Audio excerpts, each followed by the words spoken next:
Hi everyone and welcome to the second edition of the Southall Show. I hope you've had a brilliant week so far. These videos will be posted every Wednesday as much as I can manage.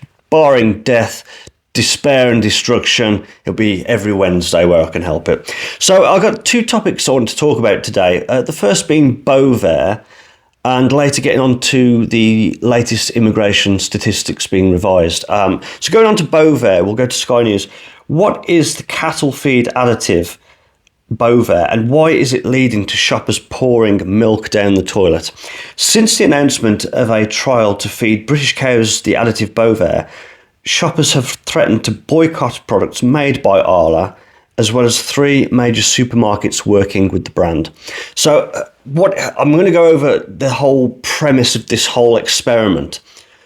Bovaer is basically an additive to dairy cattle feed with an objective to trying to reduce the amount of methane that the cows produce when they burp. I know it sounds ridiculous, but that is actually what the whole point of their exercise is.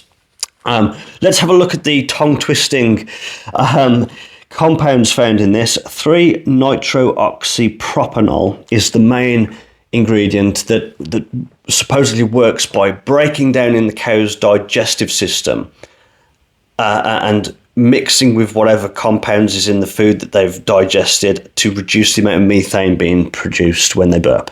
You've also got silicon dioxide in there, which I know from my own working background is quite a highly resistant material. They use it in ceramic coatings for cars.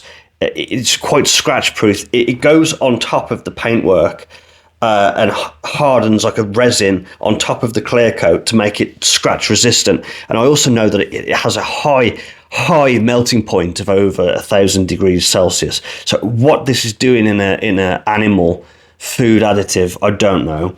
Perhaps you'd like to enlighten me. You've also got propylene glycol in there, which is fairly common. But what I want to really look into here is, if you look at this infographic that I've found on the internet, it's not for use in non-dairy cows. Now, I want to know why that is. And it says also that the safety and effectiveness has not been tested on non-dairy cows. Now, I don't know about you, but if they're trialling this in a market where we are consuming the downstream goods of what's being fed to these cows, and they don't quite know what would happen if they put it in non-dairy cows, I think the public are quite right to be highly sceptical of anything to do with this product. And if you also look here, yes, may damage male fertility. Now, I have quite an interest in the foods that we eat and what we're exposed to on a regular basis. It has been affected even by the fact checkers. The fact checkers have even admitted here that whilst male testosterone levels have not dramatically decreased by 50% in 20 years, they do admit that they have decreased. Our exposure to microplastics, the highly processed foods that we eat, the increasing sedentary lifestyle that we have, I think it's concerning. And you know, many thousands, millions of people across the country consume milk. They have Cravendale, which is a product of Arla. They have Lurpak. We've seen all the memes about Lurpak, in the last week. Millions of people consume these products, and they admit, at least from this infographic, allegedly, that it may damage male fertility. And I'm not going to go down conspiratorial lines here, but you know the whole net zero madness that's going on.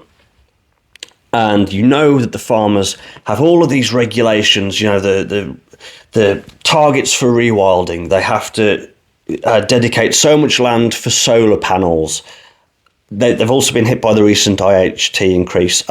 If we look another layer behind this Bovaer thing, if they are satisfied that it reduces methane in the way that they think it does, and I don't think, how can you even measure How can you even measure if it will dramatically reduce the methane that they burp out every single time, blah, blah, blah. But if this study gives them the results that they want, this will highly end up being another government diktat that all farms must use this Bovaer additive, and it becomes another cost to the farmers, which then puts the end consumer price of the product, milk, and if they ever use it on non-dairy cows, beef, all of our product prices at the supermarkets and shops will go up, because the government will say, yes, we like the study, now all farms have got to use this. And I think it's a very slippery slope. And look, it's up to you what foods you consume. But what I would recommend, if you're on the same wavelength as me, being highly suspicious of these additives and the modern processed foods that we have going on these days, I would highly recommend that you go to your local butchers, go to your local grocers and farm shops and have a chat with them. You'll find that most butchers, farm shop owners and the rest will be highly enthusiastic about what they do, because they often have to be up at 3 a.m. in the morning to go and get the stock, get the shop ready and all the rest of it. That I think they will be more than happy to tell you what is in their products, and they may dispel a few myths, and they will assure you of what the quality of their food is, what additives they've even. So, my butcher likes to tell me, what kind of mulch or whatever feed that the animals are fed before they end up in his butcher shop, and I quite appreciate that. So if you are concerned about this stuff, what I'd say is shop local and ask questions, and you'll find that people will be very happy to give you some advice. So moving on to something completely different, but it is relevant this week, is the revised figures from the ONS, where we were told that there were roughly 750,000 net migrants coming into the country in the last year. That has been revised upwards. The old saying goes, never trust the government, because if they can get that kind of statistic wrong to that magnitude and then have to later correct it, well, can we trust anything that they say at all?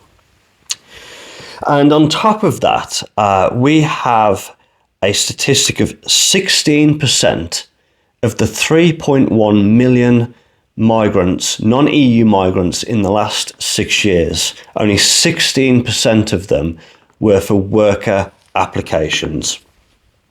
Let's take a moment to think about that. That means that there's 84% that are not here for explicit working purposes.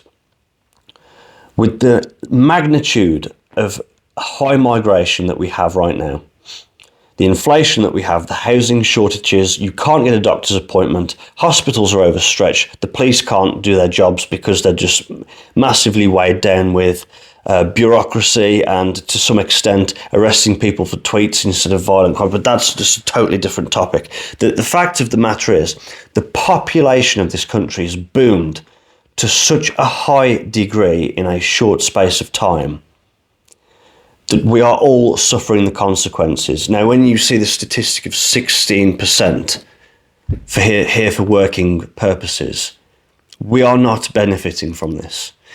And it's difficult to have this conversation with the average, I don't like to use this trite terminology, but your average lefty or your average wokey person will not accept any form of criticism about migration because they think it is racist. And the whole mantra of the way of thinking of the leftist is, we have to be nice to the others, we have to love everybody, we have to come on in, come one, come all, come on in everybody. And there is never it seems to me that they rarely, or if ever, think of there may be a downside to a policy that we're suggesting. And what we are seeing now is the manifestation of capitulating to this leftist idea. Even Keir Starmer has addressed this week, which I found to be astounding, but you still can't trust him. But I digress. the leftist kind of thinking that there's never a downside to this high immigration. What is the magic number that they are expecting where, oh, we might actually have to recognise this as a problem? My economic mindset is economic libertarianism. I believe in the state being as small as possible. I believe in private ownership. But what I'm getting at here is, for some time, there has been an expectation that there should be easily accessible social housing. I'm not going to argue with that. And Andrew Southall utopia would be that people strive to own their own properties. But for now, there is a high demand on social housing. And there is a sort of leftist kind of thinking down through every layer of government and department that the immigrants must come first and we put the British people last. That has got to stop. You try and get a council property as a British citizen now, many councils will put you last. And it's just the level of messages that I get. It's just astounding. We have to recognise this as an existential threat. If I can use one of Ben Habib's phrases, we are at a crossroads in this nation. We have an existential threat on our hands in this country. If the levels of net migration are really going to be, and that's net, that's not total, that's the net. Once you've taken the people leaving the country away from the total amount of people who've come in, we have a net of 906,000. And additional to the economic circumstances that this creates, there's also the social problems, the cultural. We have towns and cities now that are totally unrecognisable to where they were 20, 30, 40, 50 years ago. And I make no apology for saying that is not acceptable. You can have immigration, you can welcome immigrants, you can... Who gives a crap what someone looks like, right? But there has to be an expectation that the immigration will be in sensible numbers, they trickle in at a rate where they assimilate into British culture and become like we want to make a British citizen of them. But that cannot happen when the numbers are as high as 906,000 a year. There is no expectation to assimilate when a city the size of Birmingham is moving into the country every year.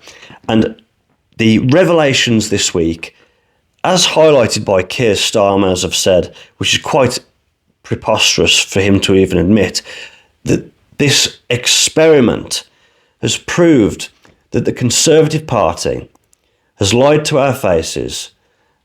Election manifesto and statement after statement has been a total lie. They cannot ever be trusted again.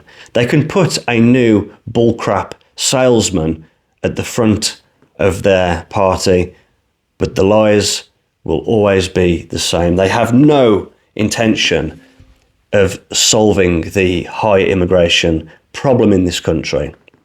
And I think Reform UK are the only ones who are credible enough to win a general election and serious enough to get the problem solved.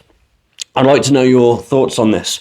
But yeah, and let me know what you would like me to talk about in the next episode. Thanks for watching and have a great rest of the week.